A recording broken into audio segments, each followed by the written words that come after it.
La première fois que j'arrive dans votre émission et je ne vais pas parler d'analyse, je vais parler d'une expérience vécue. Allez-y. Moi, fut un temps, c'était au moment des Gilets jaunes, j'avais ma chronique régulièrement, rémunérée, à LCI, tous les week-ends.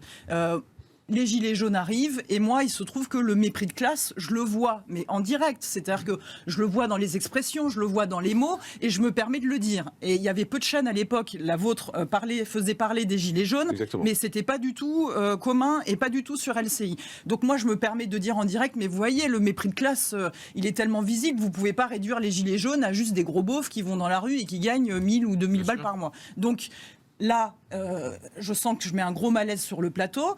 Je leur dis en plus qui, ici, autour du plateau, en termes de grille sociologique, marche plus de 10 minutes à pied pour venir ici. Personne. Donc ça veut dire que vous habitez tous le 16e ou Boulogne-Billancourt.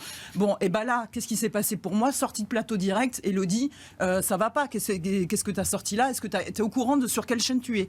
Je dis oui, LCI. Donc est-ce que tu es au courant sur quelle chaîne tu es? Tu es trop à gauche pour nous. Je suis abstentionniste. Chez Martin Bouygues.